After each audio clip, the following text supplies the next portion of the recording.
Plans to recall Mayor Bob Filner were in the works even before sexual harassment allegations were made against him. Land use consultant Michael Palmieri says it was a question not of if, but of when Filner would do something recall-worthy. But KPBS reporter Claire Tregesser tells us a recall will still be an extremely daunting feat.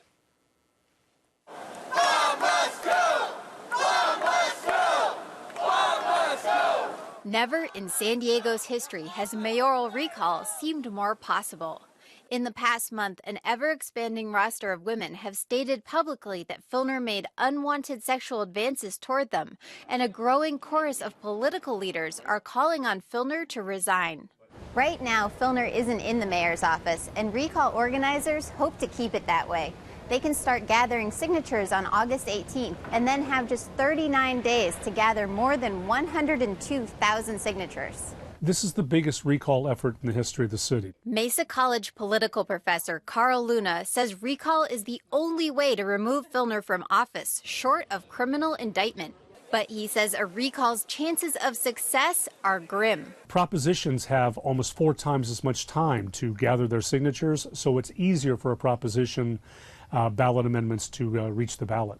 Even if enough signatures are gathered, archaic city laws could allow Filner or his supporters to challenge the recall in court. Right now, it'd be very easy for someone to sue the city, and we would in all likelihood lose and possibly be on the hook for attorney's fees. City Councilman Mark Kersey has recommended the council fix one of the city's recall loopholes. If there's a recall, if you want to choose the candidate who should be the next mayor, you have to also vote on the question of whether there should be a recall. Problem is, a state law with matching wording was ruled unconstitutional during Governor Gray Davis's recall in 2003. So we've known for 10 years that our local law was likely unconstitutional as well. And for whatever reason, it was never cleaned up. That's one legal complication the council can fix. Another, which says who can actually gather signatures, will likely stay on the books. There was a U.S. Supreme Court case that made very clear that you can't require someone who's gathering signatures to be either a voter or a resident of San Diego. Now, that law actually is still on our municipal code books, but it has not been enforced for years, and it will not be enforced. Sharon Spivak is a deputy city attorney. She says these loopholes create fertile ground for Filner supporters to challenge the recall in court. If you had a law on the books and someone said that the votes should be counted that way, you know, someone can always run into court and have it interpreted, but I'm very comfortable based on the case law that that argument would not win. Last week, a group of mostly Republican political operatives joined the recall campaign. April Bowling, who helped get pension reform on the ballot in 2012, will be the treasurer. With Proposition B, a lot of people didn't understand what we were doing with pension reform, so there was a lot of explaining to do as you were trying to gather signatures. This requires no explanation. People either support a recall or they don't. Bowling says they want about 4,000 volunteers to collect signatures and already have 2,000 on board. She says if they need to hire signature gatherers, it could cost about $600,000. Either way, they'll need some money to pay for printing, postage, and fees for her and the other consultants. Bowling says they already have lined up some funders, but wouldn't say who. We have some people who have made some commitments to us. We don't have those checks in hand yet, and so I'm still operating under the assumption that we don't have the money. Until I actually see a check in hand, as far as I'm concerned, it doesn't exist. Republican land use consultant Michael Palmieri was the original recall organizer. He says the campaign has already raised thousands. We were just contacted today by a very large group that wants to help us, and so it's a matter of logistics and scheduling. Filner didn't respond to requests for comment for this story, but his lawyers sent out a written response to the recall effort. Now is not the time to go backwards, back to the time when middle-class jobs and neighborhood infrastructure were sacrificed to downtown special interests, it says. We need to continue to move forward. Even if the recall effort overcomes the many obstacles in its path, it won't be on the ballot for a while. Probably 90 days from Thanksgiving, so you're looking at maybe February. And Carl Luna says the long time frame could work against the recall's momentum. Question is, will Filner fatigue have said it by then? Will the mayor be able to ride it out? Claire Tregesser, KPBS News. Now, there is word today that an original organizer of the Filner recall effort has resigned as co-chair. Elisa Brent says there's been a complete breakdown in communication between her and Michael Palmieri. Brent says the breaking point was when her reputation as volunteer coordinator was questioned online. She says she will still coordinate volunteers for the effort, but will not be acting as co-chair.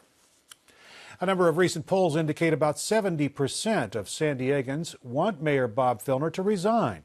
Peggy Pico finds out why the other third have no opinion or want the mayor to stay. President Bill Clinton and Los Angeles Mayor Antonio Villaraigosa are just two of the many politicians to have thriving careers following a major scandal. Here to help explain how much voters are willing to forgive in their elected officials is SDSU political science professor Brian Adams. Brian, welcome. Good to be here.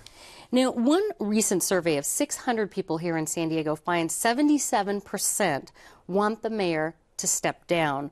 But others say he's good for the city. Why this gap? Well, when voters decide which candidates to support, they look at three broad factors: issue stances of the candidate's character, and then party affiliation. For most voters, they use a combination of those three, and for many voters, they put a lot of emphasis on candidate characteristics. For many voters, they care more about what the candidate is like as a person than they do about the issue positions. So I think among the 77% that want to see Filner resign, many of them, even if they agree with Filner on the issues, say he should be resigned for his perceived character flaws. I think for the few people who want him to stay in office, they're more likely issue voters. They're people who care about what Bob Filner believes in and really don't focus much on Bob Filner as a person. And we've heard from some on the web and in phone calls, we've heard that, you know, they say, I like what he did, and they can name the issues. Mm-hmm. Okay. Organized labor throughout the county has not called for the mayor to resign. They're not saying they support him. They're saying, you know, right now, due process. Do you think their stand will change if there is a recall election? Well, there's two distinct issues to keep in mind here. One is whether organized labor is ever going to call for him to resign. But if there is a recall election, whether organized labor is going to financially support Bob Filner's defense and to fight the recall. I would be very surprised if organized labor actually put money behind Bob Filner. They may not change their position. They may not call for him to resign. They may support him. But it would be very surprising to see them actually spending their resources on supporting Bob Filner when the public opinion polls show that he has very, very little chance of actually beating a recall, regardless of how much money. So they may be trying to stay as neutral as possible? Yeah, not neutral in a ideological sort of sense, but just sort of neutral sort of financially, as saying, well, we'll support Bob Filner, but we're not going to put our money behind him. Well, another USA poll found that 68% of San Diegos are in favor of recalling the mayor, actually. In light of this possible recall, let's talk about that. Can he effectively govern the city? All the research on mayors and governing cities has all found that mayors, to be effective, they need to form a coalition. They need to have allies. They need to bring in other people because the mayor himself doesn't control that many resources. They need to bring in resources from the nonprofit sector, from the business sector, from other entities within government. And even before the scandal broke, Bob Filner was having difficulty assembling a coalition. He had made a lot of enemies. He was difficulty working with various groups that controlled some very important political resources. Now that the scandal has broken, it's going to be even more difficult for him to do that. And it'll be almost impossible for him to form any type of coalition around any issue just because he is so politically toxic. And politicians don't want to be seen as allied with them or to be working with them. So if he's seen politically toxic, let's talk about this. A lot of late night shows and the comedians have been having a heyday with this, making fun of the mayor and making fun of San Diego. And how much does this sort of publicity, if you might call it, tarnish the city's reputation, if at all? Well, I mean, the mayor is a symbolic representation of the city, and the mayor does stand for the city. And certainly, I don't know what people outside of San Diego will think about that, but certainly for San Diegans, I think that plays a role in voters' decisions. I don't think voters want a mayor who is being mocked at late-night TV shows. And I think for a lot of voters, they may say, well, I may like Bob Filner on the issues. They may even say that I'm not 100% sure that he's guilty of everything he's been accused of.